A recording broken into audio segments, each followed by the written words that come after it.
Convido você nessa manhã a abrir a sua Bíblia na carta de Paulo aos Romanos, capítulo 12, versículos de 1 a 21, todo o capítulo, na verdade.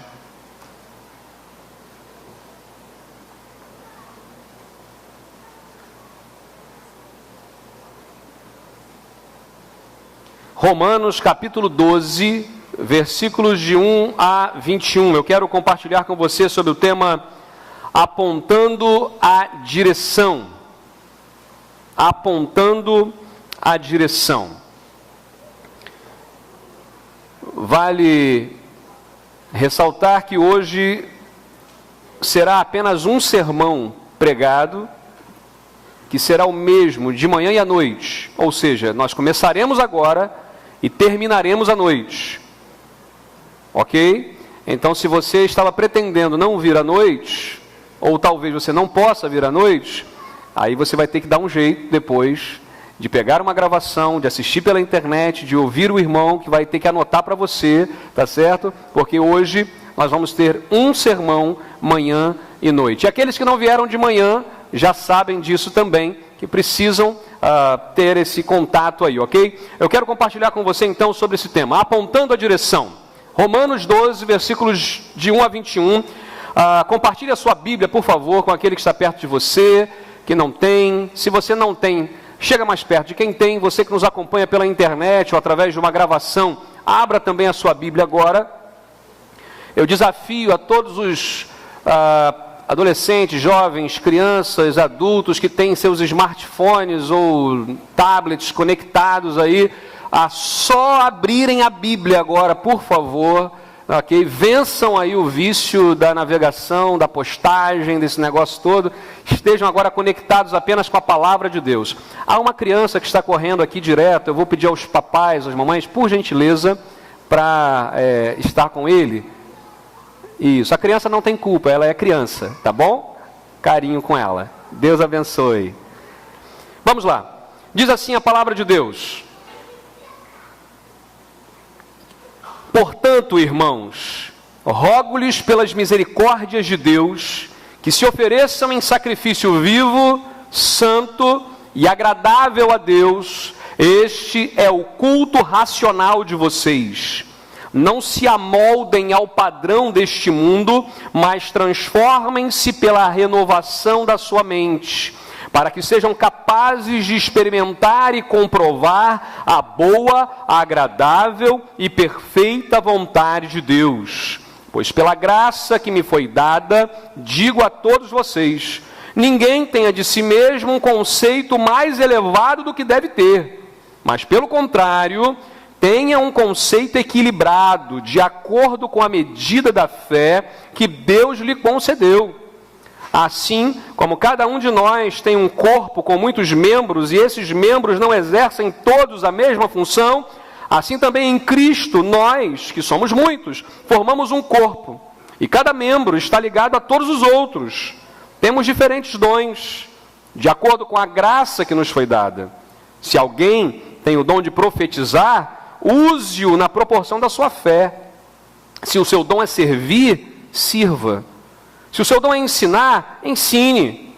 Se é dar ânimo, que assim faça. Se é contribuir, que contribua generosamente. Se é exercer liderança, que a exerça com zelo.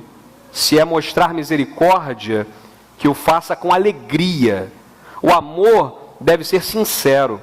Odeiem o que é mal. Apeguem-se ao que é bom, dediquem-se uns aos outros com amor fraternal, prefiram dar honra aos outros mais do que a si próprios.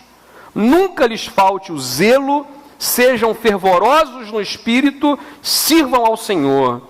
Alegrem-se na esperança, sejam pacientes na tribulação, perseverem na oração. Compartilhem o que vocês têm com os santos em suas necessidades. Pratiquem a hospitalidade. Abençoem aqueles que os perseguem. Abençoem e não os amaldiçoem. Alegrem-se com os que se alegram. Chorem com os que choram. tenham a mesma atitude uns para com os outros. Não sejam orgulhosos, mas estejam dispostos a associar-se a pessoas de posição inferior. Não sejam sábios aos seus próprios olhos. Não retribuam a ninguém mal por mal. Procurem fazer o que é correto aos olhos de todos. Façam todo o possível para viver em paz com todos. Amados, nunca procurem vingar-se, mas deixem com Deus a ira, pois está escrito: minha é a vingança, eu retribuirei, diz o Senhor. Pelo contrário, se o teu inimigo tiver fome, dê-lhe de comer. Se tiver sede, dê-lhe de beber. Fazendo isso, você amontoará brasas vivas sobre a cabeça dele. Não se deixem vencer pelo mal, mas vençam o mal com o bem. Senhor, tua palavra, Pai, por si só, tem todo o poder e autoridade sobre nossas vidas. Que nesse momento, ó Deus, nós estejamos com os corações abertos para ouvirmos a tua palavra e a colocarmos em prática em nossa vida. Dá-nos, ó Deus, a tua direção, o sentido correto da vida. Nós oramos em nome de Jesus. Amém, Senhor. Amém. Esse tem sido um dos momentos onde eu tenho orado desde antes de vir para a Vila da Penha. Precisava, em um primeiro momento, conhecer, e não digo que os conheço ainda, não conheço, porque isso demora talvez uns 3 anos, pelo menos, para a gente começar a conhecer a estrutura, as pessoas, o caráter de cada um, a história familiar de cada um, a história eclesiástica de cada um, os traumas de cada um, os sonhos de cada um. Mas eu tenho colocado diante de Deus a vida do meu rebanho, que não é meu, mas é de Jesus. Orado pela igreja e percebido que Deus tem para nós um novo momento, um novo tempo. Porque se assim não fosse, nós não estaríamos aqui. Você não estaria aqui e eu não estaria aqui. Diante de todas as improbabilidades, diante de tudo que humanamente nós poderíamos mensurar, aqui nós estamos. Qual é o propósito disso? Uma palavra onde o pastor Tércio, no dia da posse, disse, que marcou muito a minha vida. Ele falou para a igreja, mas para mim também. Ele falou: igreja, deixem o pastor ser pastor e sejam igreja. Entendo que, biblicamente, e todos os princípios de liderança que nós vemos em todos os lugares, e, na verdade, muitos são baseados na palavra de Deus, a maioria deles, os conceitos, os valores estão aqui, não tem muito para onde correr. Deus, ele mostra a pessoas, a líderes, a sua visão, para que pessoas possam, acreditando naquilo, trabalharem numa mesma direção e seguirem numa direção que é apontada. O meu papel hoje não é outro aqui, senão apontar uma direção que Deus tem me direcionado e motivar e encorajar você, como igreja, como povo de Deus, a irmos juntos nessa direção. Eu tenho percebido que vivemos numa época onde pessoas estão procurando refúgio, relacionamentos, e não estão encontrando. Porque os relacionamentos estão cada vez mais superficiais, as pessoas têm medo. Quantas vezes eu escuto isso, pastor, eu vim para cá, mas eu não quero me envolver. Então você está no lugar errado. Porque a igreja é lugar de envolvimento, igreja é lugar de interação, de comunhão. Se eu não estou disposto a isso, está no lugar errado. Eu tenho percebido essa semana eu ouvi essa frase 3 vezes, de pessoas diferentes, líderes de peso, mundiais, dizendo assim: o Brasil está pronto para ser evangelizado. Ouvi essa frase 3 vezes. O Brasil está pronto para ser evangelizado. E eu fiquei pensando naquilo, como assim, pronto para ser evangelizado? As pessoas estão clamando. Eu me lembro quando eu era criança, adolescente, para você chegar a alguém, para começar um papo, para evangelização, era um sufoco, você tinha que se desdobrar. Hoje em dia as pessoas estão vindo até nós e perguntando para a gente. As pessoas estão quase segurando a gente, falando assim: pelo amor de Deus, me fala de Deus, me fala de Jesus, me traga uma mensagem de esperança.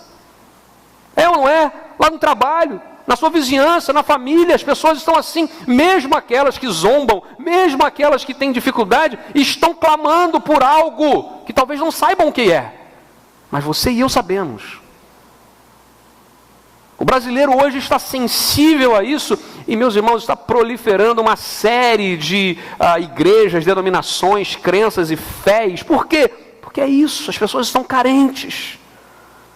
Há uma necessidade de um lugar seguro para poderem ancorar as suas vidas. E por isso elas estão ancorando. Agora, nem sempre ancoram a vida no lugar certo. Porque se ancorar a vida no lugar errado, há um perigo ali. E podem afundar, e podem se prejudicar. E isso está acontecendo. Isso é um extremo. No outro extremo, nós temos gente que está com tanto medo que nem sai do lugar. Então é melhor a gente não mexer. Porque se a gente não mexer, a gente não afunda, mas também não vai para lugar nenhum. E vai morrer de fome, vai morrer seco, porque não está fazendo nada. Perdemos o foco. A igreja de Cristo, por vezes, tem perdido o foco, tem perdido o propósito da sua existência. Meus irmãos, o propósito da nossa existência como igreja não é vir domingo após domingo nesse lugar. Não é. Eu fico extremamente incomodado quando pessoas falam assim: bom, meu ministério, qual é o seu ministério? Meu ministério é arrumar essa caixa aqui. Nada contra quem arrumou a caixa. Mas isso é um bônus. Porque o seu ministério é pessoas, é lidar com gente.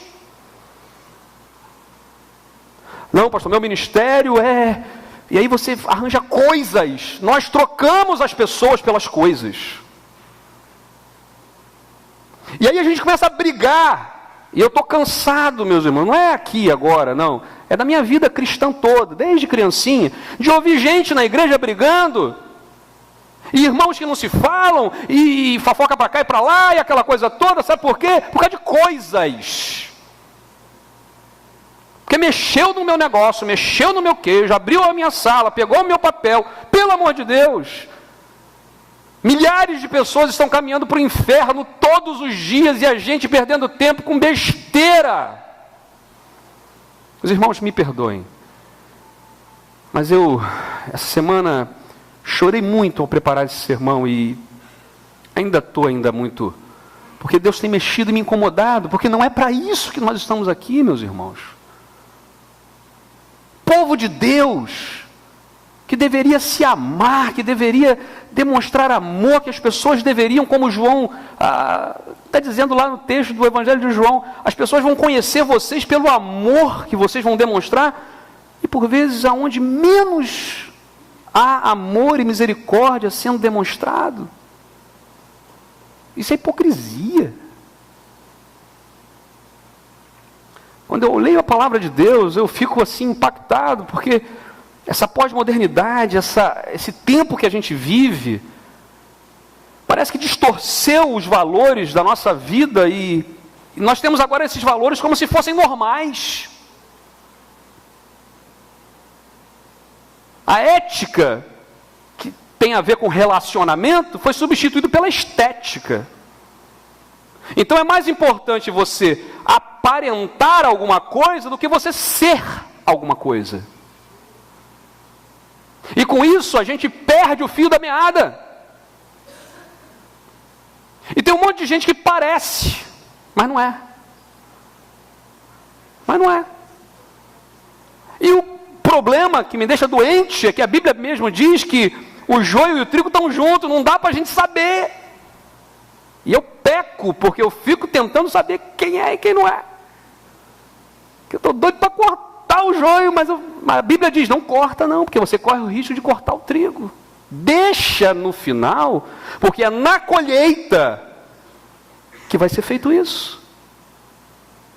E a gente tem que vencer essa questão.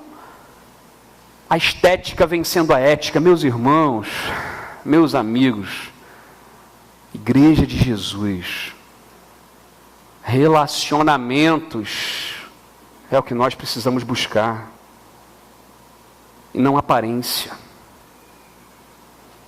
A outra questão a confiança, que foi deixada de lado, e surge a solidão. Hoje nós somos solitários. Quantas vezes eu me sinto solitário? Mesmo no meio de uma multidão. Tem gente que é solitário no casamento, tem gente que é solitário na empresa, tem gente que é solitário na igreja. Por quê? Porque nós não nos aprofundamos nos relacionamentos, e se eu não conheço você, você não me conhece, nós não interagimos profundamente, nós somos desconhecidos, estamos sozinhos. E bate um desespero, e por vezes pessoas estão adoecendo, e ficando doentes mesmo, porque estão se sentindo sozinhas. São filhos que ficam doentes, são pais que ficam doentes, são maridos e esposas que ficam doentes. O ser humano começa a dar espaço ao que a gente chama de o não ser. Paul Tillich escreveu um livro chamado A Coragem de Ser. É um livro que eu demorei pelo menos um mês, eu acho, para ler. Fininho. Cada capítulo me demorava uma semana.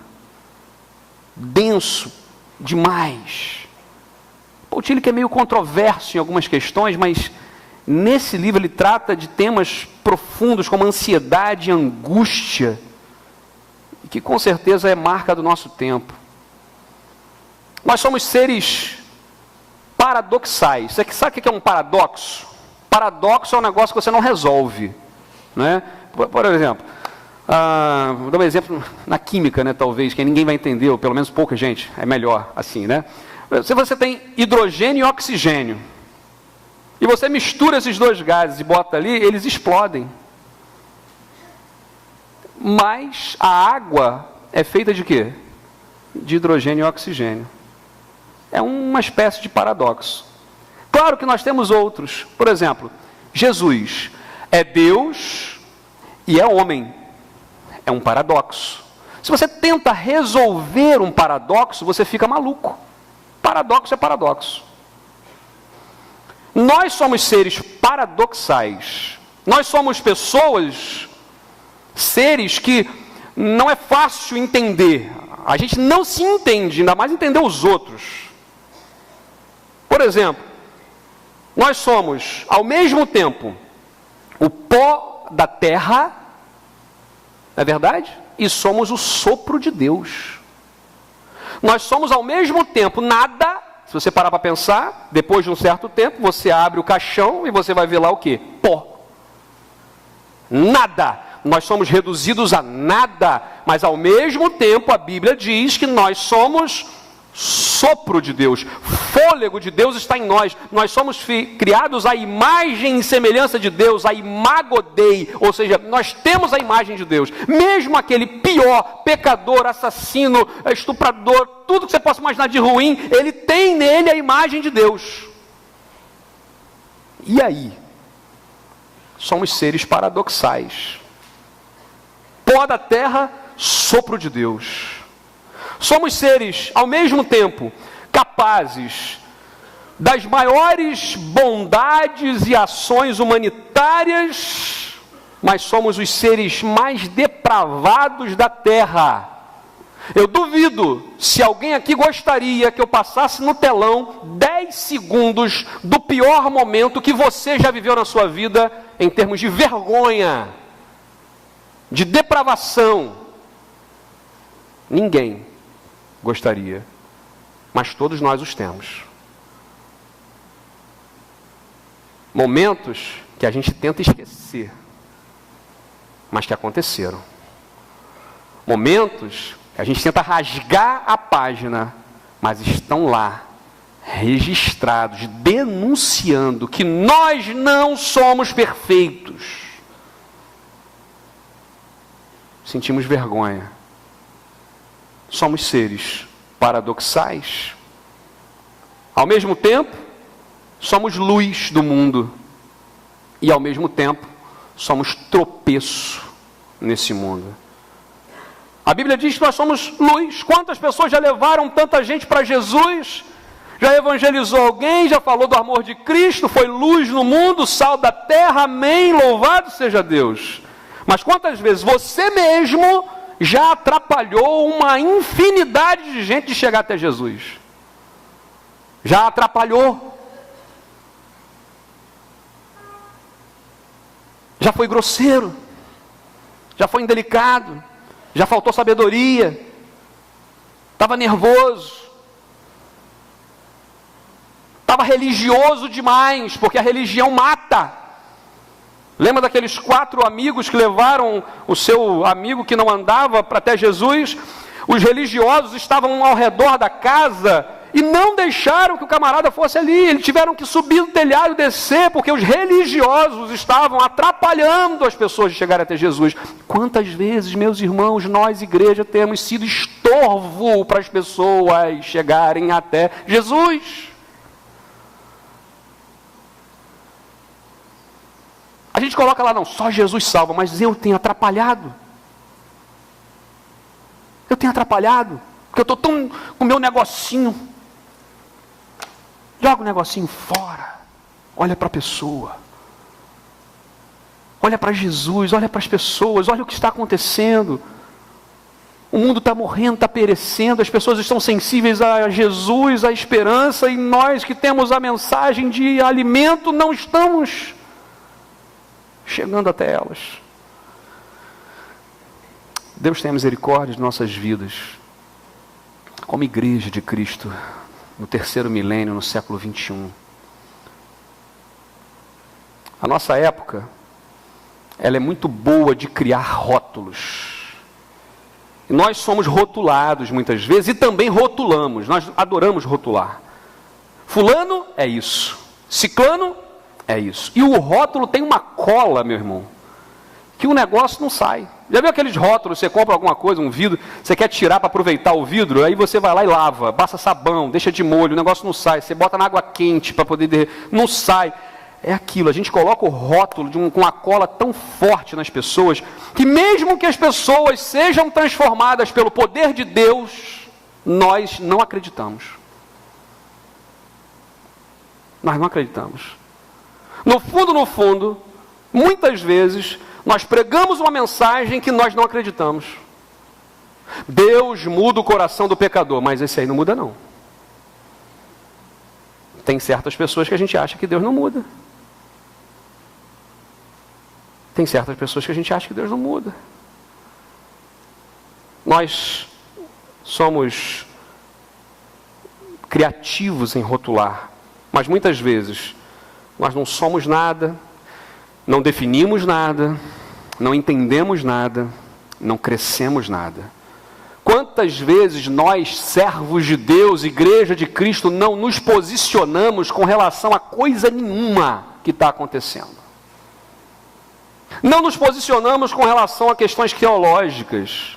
Não nos posicionamos como deveríamos com relação a questões eclesiásticas, a questões sociais. Tem gente que acha que não, a igreja não tem nada a ver com uma coisa com a outra. Bom, a igreja, Jesus diz, Jesus ia por todo mundo pregando o evangelho, ensinando e curando as pessoas. Ou seja, aquele que ajudar um desses meus pequeninos me ajudou. Como é que não é missão da igreja ajudar? Como é que não é missão da igreja teológica, eclesiológica, social, política. Nós não nos posicionamos com relação a questões políticas. Parece que a gente vive à parte. Parece que a gente vive fora do mundo. Não estou dizendo para a gente defender uma bandeira aqui, e a minha posição sempre é, qualquer candidato que seja, da portão da rua para fora, ele pode fazer o que ele quiser. No púlpito não terá palavra. Se for membro da igreja, talvez um dia antes, a gente ore por ele. Senhor, abençoa em nome de Jesus. E acabou, palavra não tem.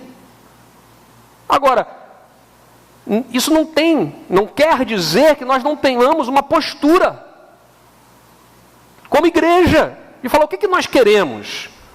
Onde nós estamos, o que o nosso bairro pensa da gente? O que a associação de moradores pensa de nós? O que os comerciantes da região pensam sobre a gente? A gente vai se assustar com algumas coisas que a gente vai ouvir.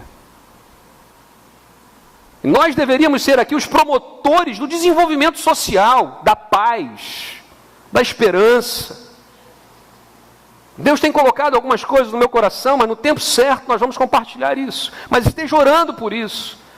Porque nós não podemos ser um elefante branco aqui, meus irmãos. Não podemos ser. Nós temos que ser alguma coisa relevante, que as pessoas olhem para cá e falem, naquele lugar acontecem coisas especiais. E queiram vir aqui para pedir ajuda para a gente. Nós precisamos resgatar o propósito da existência da Igreja de Jesus hoje. Qual é a nossa responsabilidade? Alguém sabe dizer assim, pensa agora, qual é a nossa responsabilidade nesse mundo? Qual foi a responsabilidade que Jesus deixou para a gente, como igreja? Eu vou dizer de uma forma bem atual, ganhar 7 bilhões de pessoas para Jesus. Só isso. A nossa responsabilidade é ganhar 7 bilhões de pessoas para Jesus.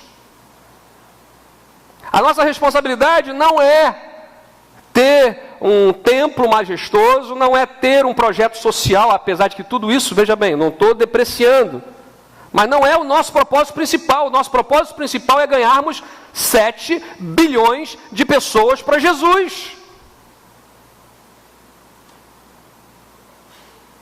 E que se a gente perde isso de vista, a gente perde o sonho.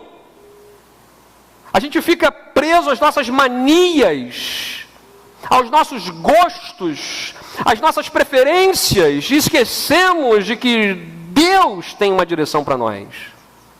E que não necessariamente é aquilo que eu quero, que eu gosto, mas aquilo que vem de um direcionamento, que tem um propósito, que tem uma direção. É isso que a gente está falando. Mudanças precisam acontecer. Mudanças estão acontecendo. Querendo ou não querendo. Concordando ou não concordando. Porque a vida é dinâmica. A vida é dinâmica. Nós não podemos abrir mão daquilo que é essencial à fé. Valores da palavra de Deus. Mas precisamos abrir mão das nossas manias, dos nossos gostos, das nossas preferências. Porque muitas vezes isso tem impedido pessoas de chegarem até Jesus. E a Bíblia diz que se você e eu atrapalharmos alguém, fizermos algum pequenino desviar da fé, era melhor fazer o quê? Amarrar uma pedra de moinho na cabeça e se jogar lá no rio. Se escandaliza? Corta. Meu irmão, se você tem feito alguma coisa que para você não tem problema nenhum, mas que está escandalizando, está fragilizando a fé de alguém, para. Porque a Bíblia diz isso, não sou eu. Preciso apontar a direção para o rebanho que Deus tem colocado sob minha responsabilidade para pastorear. eu quero mostrar para vocês a visão que Deus tem me dado. E a partir de hoje, até o final do ano, eu vou pregar sobre algumas coisas importantes. Coisas que a partir do ano que vem, nós vamos começar a tomar algumas posturas.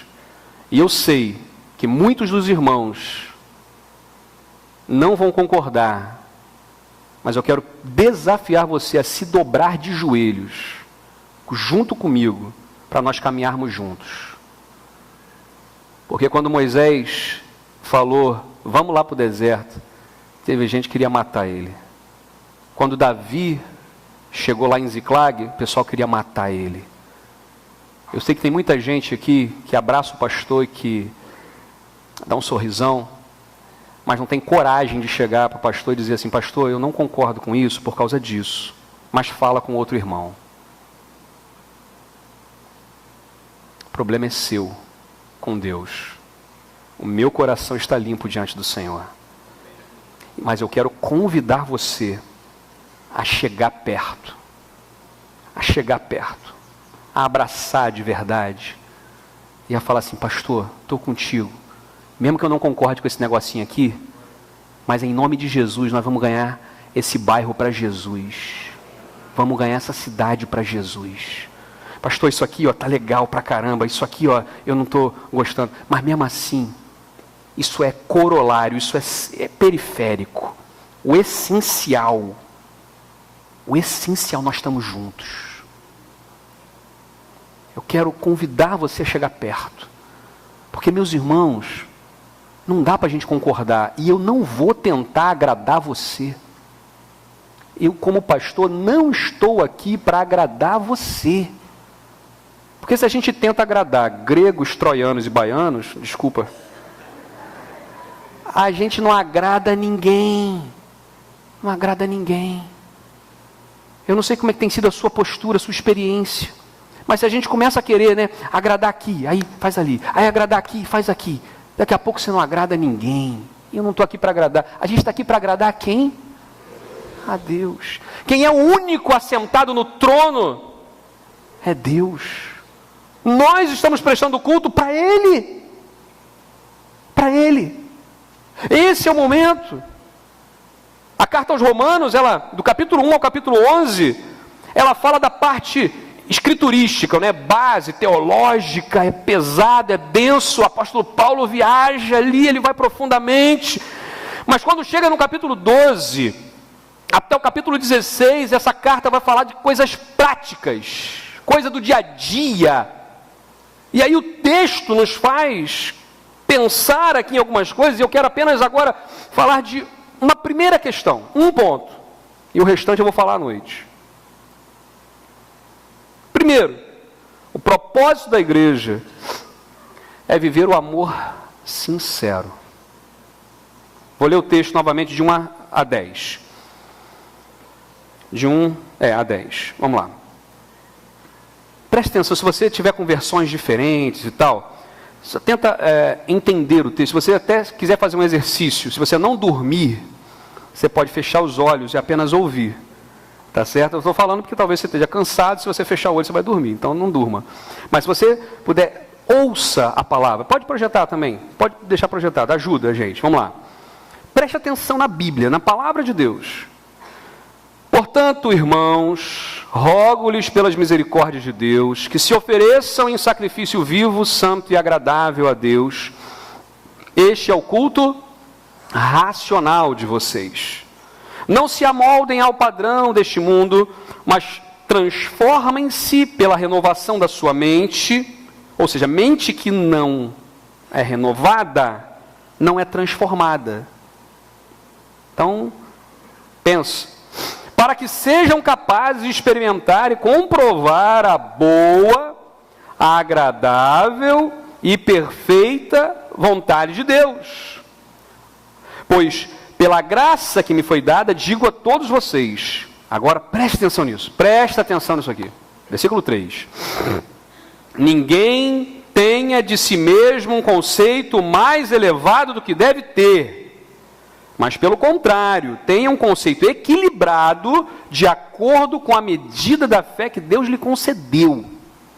Quantos conflitos a gente tem na igreja porque eu acho que eu estou certo, não, eu sou mais santo, eu tenho a visão, não eu que tenho.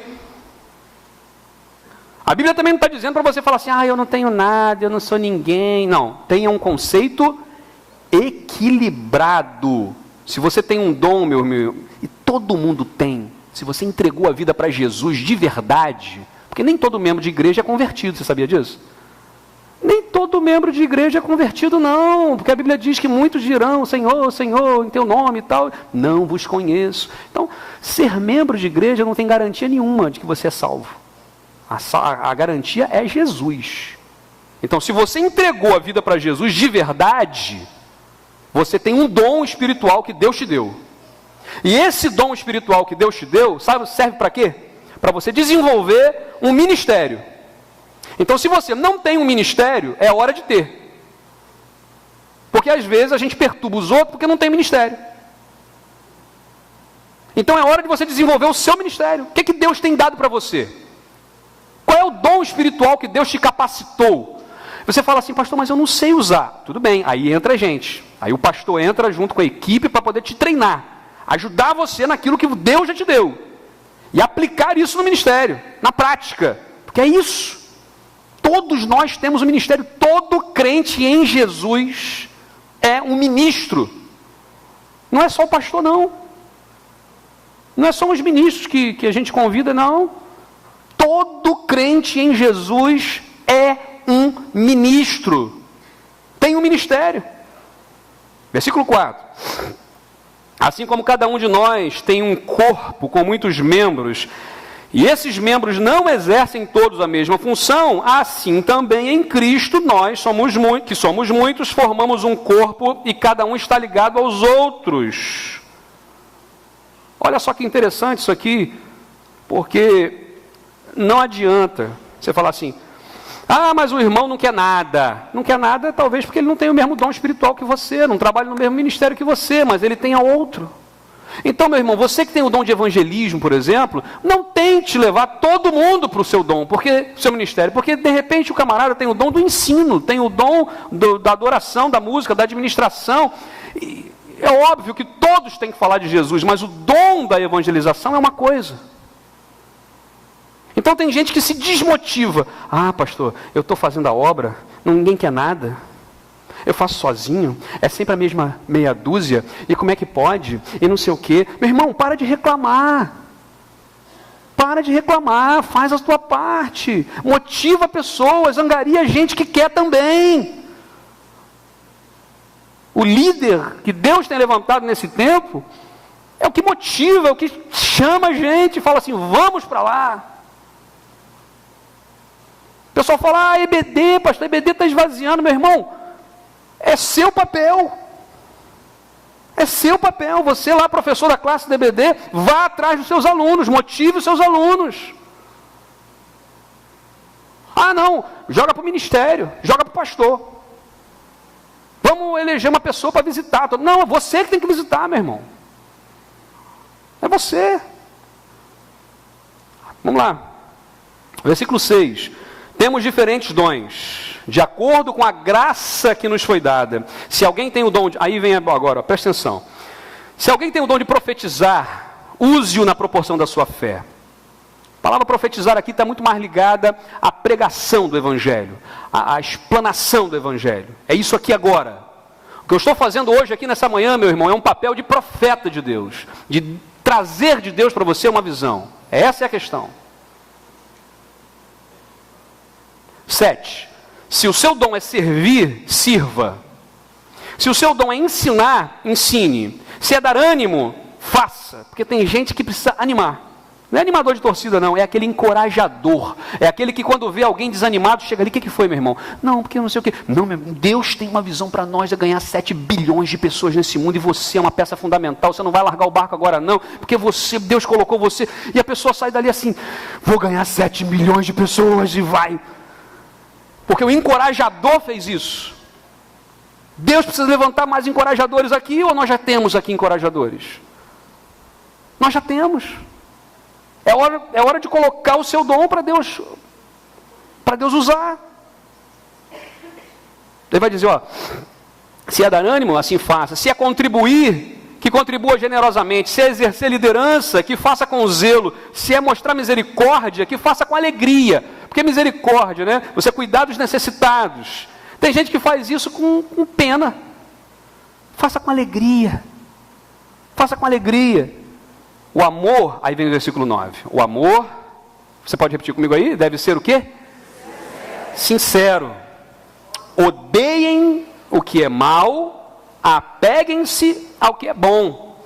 Dediquem-se uns aos outros com amor fraternal e prefiram dar honra aos outros mais do que a si próprio. A gente pode rasgar essa parte, não? Vamos rasgar essa parte da Bíblia. Quantos concordam aqui? Vamos fazer uma assembleia. Vamos rasgar o versículo 9, versículo 10. Pelo menos rabiscar, não é possível. Senhor, o amor deve ser sincero. Tudo bem. Sincero, eu amo sinceramente. Odeiam o que é mal. Odeio o que é mal. Apeguem-se ao que é bom. Peguei-me ao que é bom. Beleza, até aí tudo bem. Dediquem-se uns aos outros com amor fraternal. Prefiram dar honra aos outros mais do que a si próprios.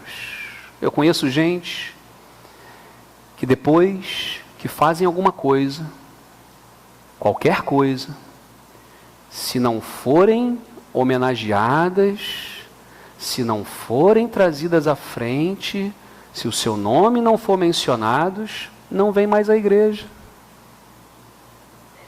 Não vem mais à igreja. Estou aborrecido. Faço trabalho e ninguém reconhece. Fique em casa. Fique em casa. Porque você não está aqui para ser reconhecido. Nós estamos aqui para servir. Servo, serve. O amor deve ser sincero. A palavra sinceridade aqui tem a ver com não fingimento, com não hipocrisia, de verdade, verdadeiro. Eu tenho que amar porque eu amo. Porque o amor de Cristo me constrange a amar. Porque eu não mereço ser amado. Mas Deus me ama. Ele deu a sua vida por mim. E se Ele me ama dessa maneira, quem sou eu para não amar você, meu irmão? Por mais que você não mereça. Eu fico olhando, por vezes, nas portas dos presídios, aquela fila de gente, mães que estão ali, com filhos que não merecem. Não merecem. Mas estão ali.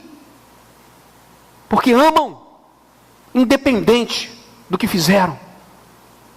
Amam.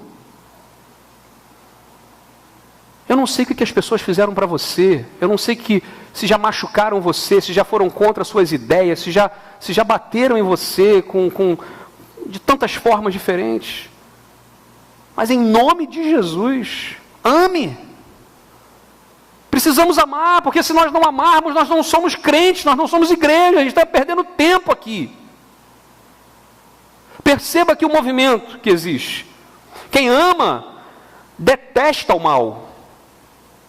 Perceba isso, quem ama, detesta o mal. E a palavra detestai o mal, odeiem o mal, significa literalmente aqui, a palavra era usada para aquela pessoa que repele mosquito.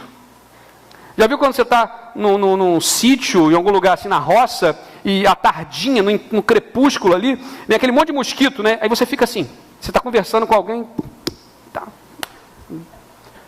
A palavra usada ali é essa, o mal está vindo, e você faz assim.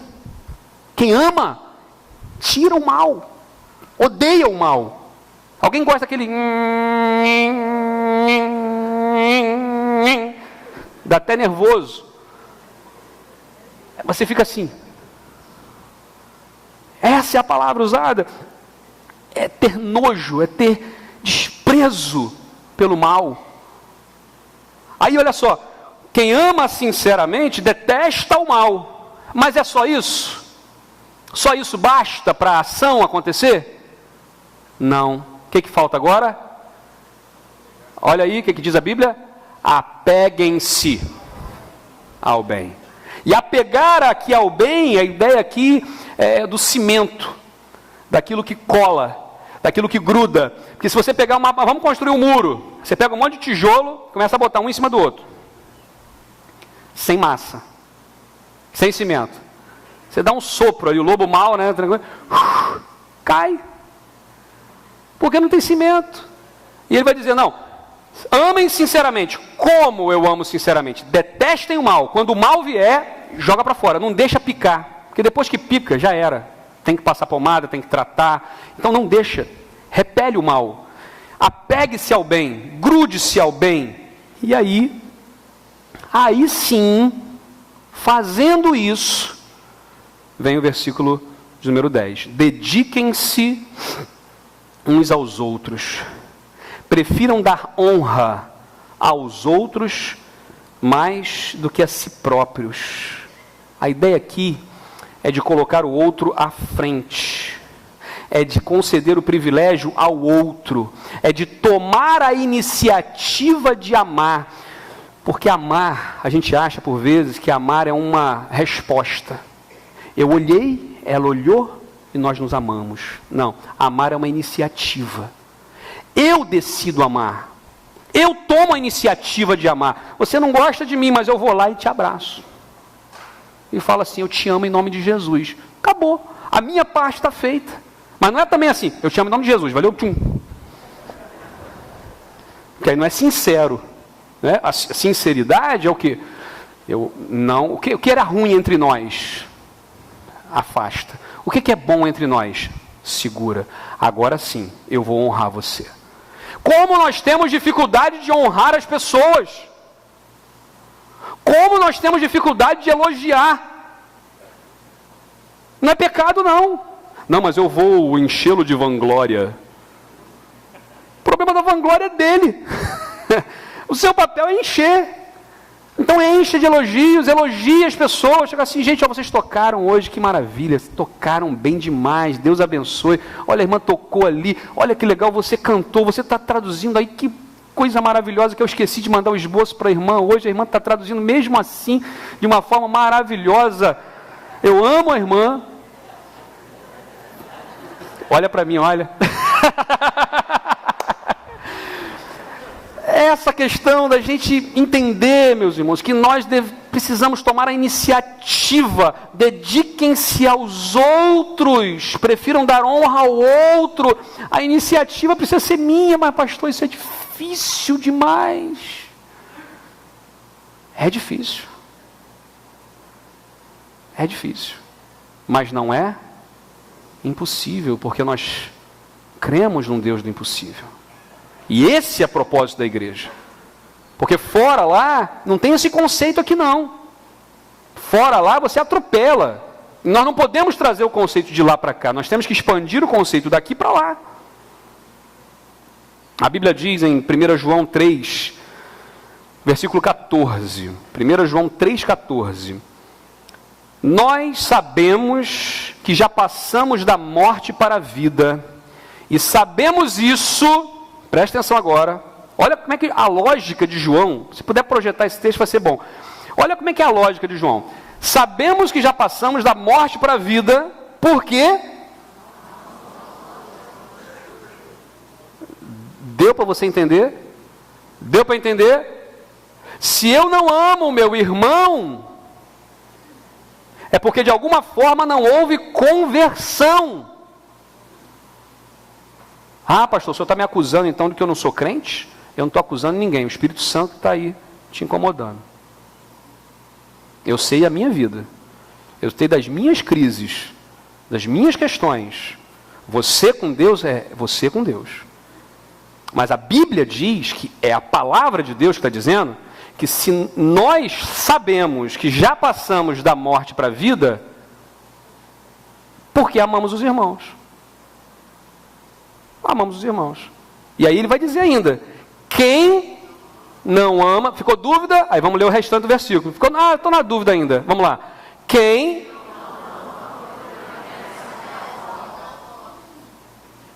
Eu preciso falar mais alguma coisa? A Bíblia está dizendo isso. A Bíblia está dizendo. Se você, meu irmão, membro da igreja, recém-convertido, alguém que está visitando hoje aqui, alguém que está voltando, alguém que está aqui hoje, todo mundo. Se você tem algo que tem impedido a sua comunhão com o seu irmão, você tem que resolver isso. É você que tem que resolver isso. Se você não resolve isso, você está morto, segundo a Bíblia. Tudo que você faz, tudo que você realiza, não presta, porque Deus está interessado no seu coração. Tem gente que confunde. Você acha que Deus precisa da gente para fazer alguma coisa? Você acha que Deus precisa que a gente realize o ministério aqui? Deus não precisa de nós. Nós é que precisamos de Deus.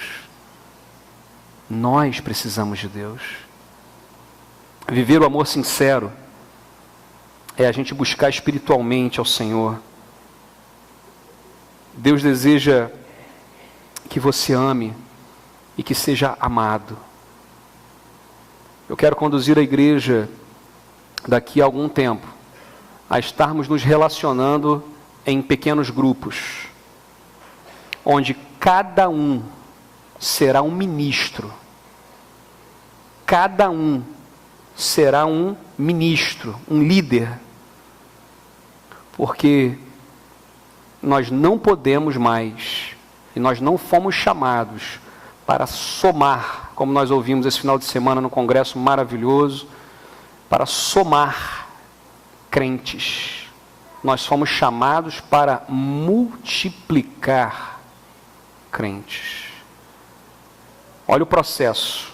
Eu vou convidar o meu amigo, que tem uma barreira cultural enorme de ir à igreja, mas eu vou convidá-lo, insistir, orar por ele durante meses, para que ele vá à igreja. E ele odeia a igreja, porque ele odeia crente. Crente é chato. É essa a ideia. Ele não quer ir lá. Chega lá, vai dar dízimo, pastor. Chega lá, os caras vão querer pegar meu nome, sei lá para quê. Eu não vou lá. Mas você vai orar, vai convidar. E aí ele vai querer ir, um dia. E ele vem. E aí tudo esquisito. Uma linguagem que por vezes ele não entende. Um ambiente que por vezes ele não entende. Mas aí a misericórdia de Deus se manifesta e o pastor prega. E ele entende a mensagem, aceita Cristo. E a pessoa que convidou diz assim: igreja, está aí. Discipula, cuida, vai para a classe dos novos. Como se isso fosse discipulado. Jesus disse assim: vão vocês e façam discípulos. O que é mais fácil? O que é mais prático? O que é bíblico? Nós não fomos chamados para trazer gente para dentro do templo.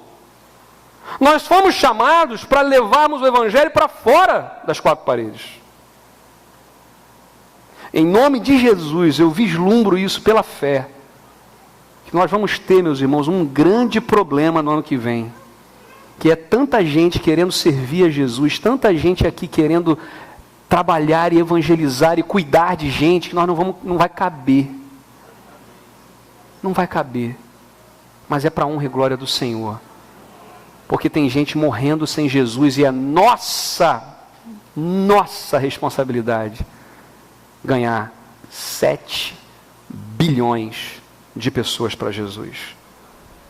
Então nessa manhã eu quero dar uma pausa e dizer que o propósito de Deus com a igreja é que você não esteja só, mas que você viva em amor, que você ame os seus irmãos e que você ame o pecador. Pecador todos somos, mas o pecador sem Cristo. Nós não fomos chamados por Deus para cuidar de coisas. Você pode repetir isso comigo? Nós não fomos chamados por Deus para cuidar de coisas. Fomos chamados para cuidar de pessoas. Cuidar das coisas é um bônus.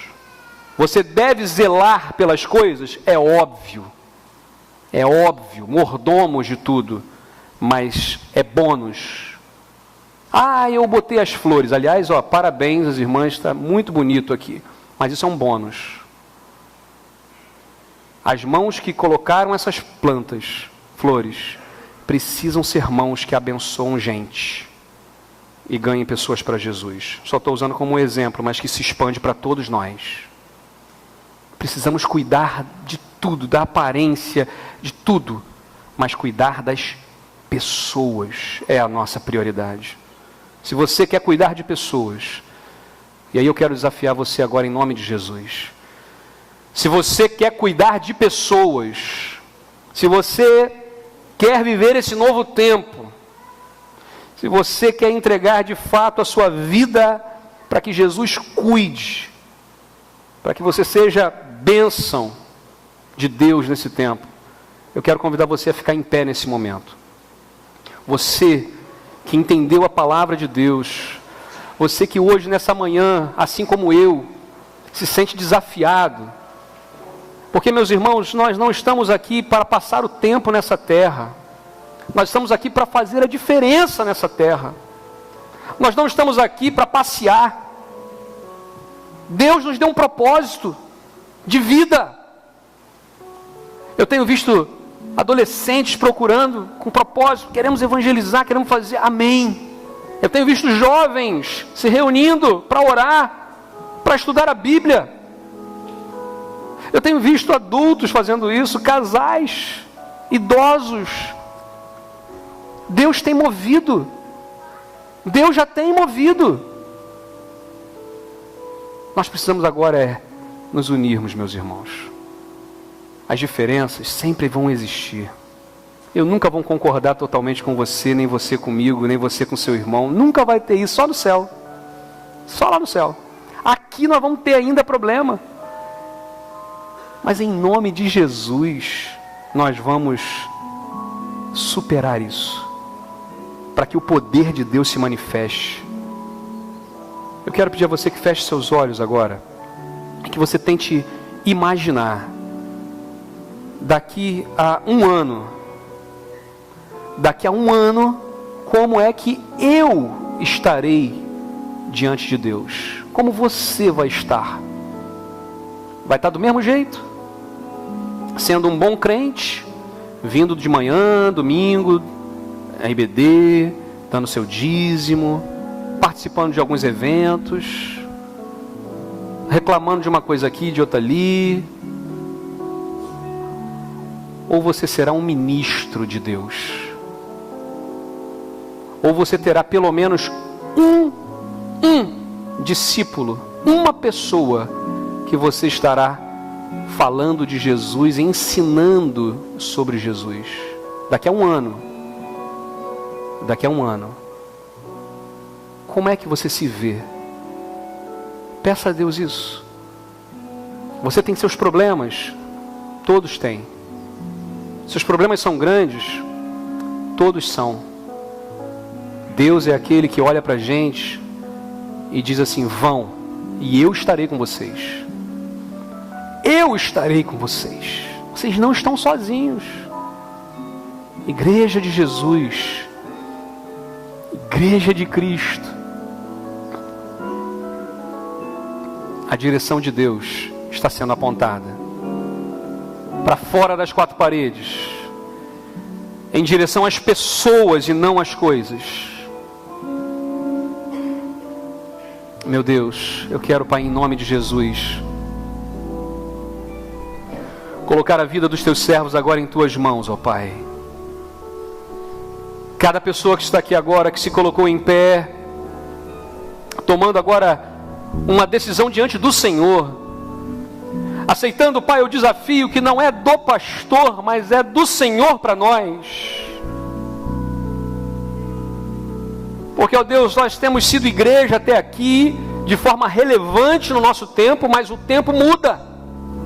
E nós agora vivemos esse novo momento, esse novo tempo, e queremos, ó Deus, entender isso, e queremos ser relevantes nesse novo tempo, como fomos no passado. Para que a tua igreja, Pai, possa multiplicar, ó Deus. Para que esse bairro conheça quem é Jesus. Para que este país, ó Deus, se renda a Jesus, para que 7 bilhões de pessoas conheçam a Jesus. Meu Deus, em nome do teu Filho amado, Jesus, nos dá coragem para resolvermos nossas situações, nossas questões, nossas coisas mal resolvidas com irmãos, com a gente mesmo. Que tenhamos a autoridade dada pelo Senhor para repreender em nome de Jesus qualquer palavra que saia da boca de irmãos que não estejam de acordo com a tua palavra. E que nós, ó Pai, sejamos as maiores bênçãos do Senhor a caminhar por esta terra. E que muito em breve, cada membro desta igreja seja um ministro e tenha discípulos ao seu redor.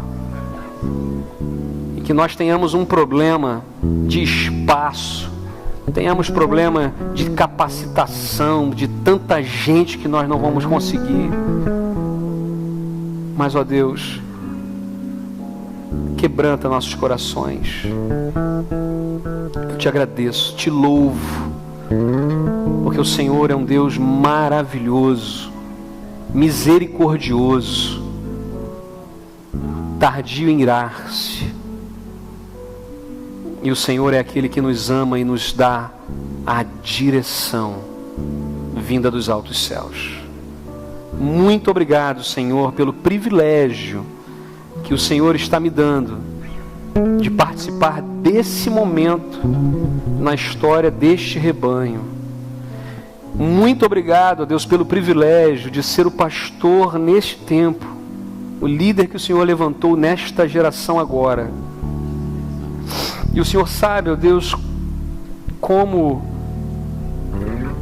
ó Deus, o meu coração tem tremido diante do Senhor. Mas o Senhor é aquele que chama e capacita e vai junto. E é por isso, meu Deus, que eu não temo, porque o Senhor está comigo. Por isso que nós, enquanto igreja, não podemos temer, porque o Senhor está conosco, Pai. Meu Deus, se houver alguém aqui nesta manhã que ainda não entregou a sua vida a Jesus, que hoje o Senhor esteja falando aos seus corações e que estejam se rendendo a Jesus agora e recebam a esperança, a paz, a salvação, a vida eterna, Pai. Oramos em nome de Jesus. Amém, Senhor. Amém. Cumprimenta a pessoa que está perto de você. Diga assim: Deus te abençoe. Deus abençoe a sua vida, meu irmão. Deus abençoe, mas diga isso com fé. À frente, atrás, do lado. Deus abençoe. Deus abençoe.